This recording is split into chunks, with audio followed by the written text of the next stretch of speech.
সরকার আসে যায় কিন্তু সনাতনীদের ভাগ্যের বদল হয় না।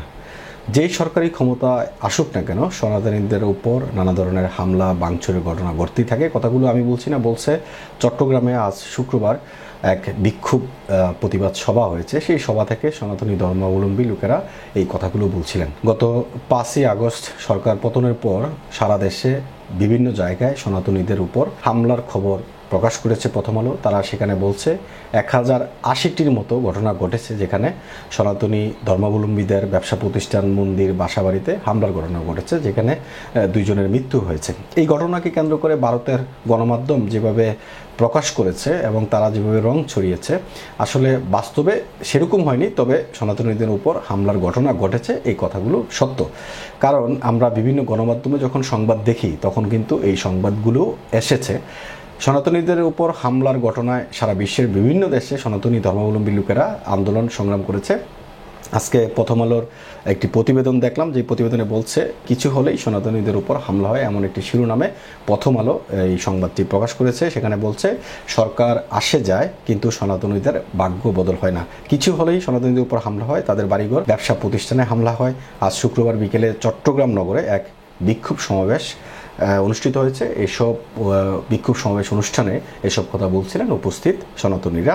নগরের জামাল খান এলাকায় এই সমাবেশের আয়োজন করে সম্মিলিত সনাতনী সমাজ বাংলাদেশ। এতে বক্তারা সংখ্যালঘুদের উপর নির্যাতনের বিচারের জন্য দ্রুত বিচার ট্রাইব্যুনাল গঠন, সংখ্যালঘু বিষয়ক মন্ত্রণালয় এবং দুর্গাপূজায় 5 দিন ছুটি সহ 8 দফা দাবি তুলে ধরেছেন। বিকাল 3টায় কিছুক্ষণ আগে থেকে জামাল খান চত্বরে অবস্থান নেন সমাবেশে অংশগ্রহণকারীরা। এই সময় বৃষ্টি শুরু হলেও ছাতা হাতে অবস্থান নেন তারা, অর্থাৎ বৈরী আবহাওয়া উপেক্ষা করে সেখানে জমায়েত হন সনাতনী ধর্মাবলম্বীরা। সমাবেশে সভাপতিত্ব করেন পুণ্ডরিক দাম হাটহাজারীর অধ্যক্ষ চিন্ময় কৃষ্ণ দাস বক্ষচারী। সমাবেশে চট্টগ্রামের বিভিন্ন উপজেলা ও শহরের ওয়ার্ডগুলো থেকে সনাতনীরা অংশ নিয়েছেন। এ সময় তারা সনাতন সমাজের অধিকার আদায়ে বিভিন্ন স্লোগানও দিয়েছেন। বক্তারা বলেন, আসন্ন দুর্গাপূজা নিয়ে সনাতনীরা আতঙ্ক।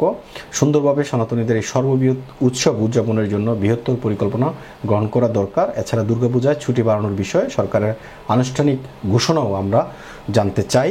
পাশাপাশি হামলার ঘটনায় ক্ষতিগ্রস্ত মন্দির, বাড়িঘর সরকারিভাবে মেরামত ও সংস্কার করতে হবে। যারা নিহত হয়েছে তাদের বিষয়ে তদন্ত করে ব্যবস্থা নিতে হবে। এই কথাগুলো সমাবেশ থেকে বক্তারা বলছিলেন। বিশেষ করে সনাতনী ধর্মাবলম্বী বা অন্যান্য ধর্মাবলম্বী বাংলাদেশে যখন যে কোনো ক্রান্তিলগ্ন শুরু হয় সেক্ষেত্রে সনাতনী ধর্মাবলম্বীদের কথা ব্যবহার হয় বিভিন্ন জায়গায়, এবং আমাদের পার্শ্ববর্তী দেশ ভারতও এই সংখ্যালঘুদের নিয়ে শঙ্কায় থাকেন। বাংলাদেশি যারা সনাতনী ধর্মাবলম্বী আছেন তাদের বিষয়ে তারা উদ্বেগ প্রকাশ করেন। এবং আমরা দেখেছি অন্তর্বর্তী সরকারের প্রধানের কাছে ভারতের প্রধানমন্ত্রী নরেন্দ্র মোদী তিনি যখন শুভেচ্ছা জানিয়েছেন, শুভেচ্ছার পাশাপাশি তিনি একটি কথা বলেছেন যে বাংলাদেশে অবস্থানরত সনাতনী ধর্মাবলম্বীদের নিরাপত্তা নিশ্চিত করার বিষয়ে তিনি আসলে অন্তর্বর্তী সরকার প্রধানের কাছে অনুরোধ করেছেন। অন্তর্বর্তী সরকারের প্রধান ডক্টর মোহাম্মদ ইউনূস তিনিও কিন্তু তার বক্তৃতায় বলেছেন সনাতনীদের হেফাজত করার জন্য বা যারা সংখ্যালঘু আছেন তাদের প্রতি যেন সহনীয় হয়, এবং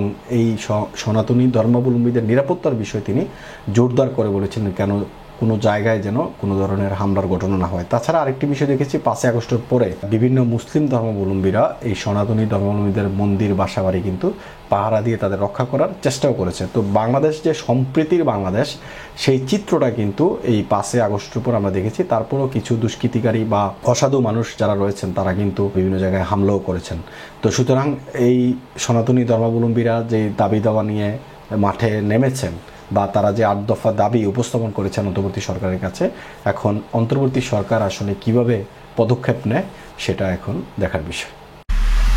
এমআইবি সংবাদ ও সংবাদ সংশ্লিষ্ট অনুষ্ঠান দেখতে ভিজিট করুন www.mibtelevision.tv ও facebook.com/mibtelevision.tv এবং সাবস্ক্রাইব করুন youtube.com/mibtelevision এ।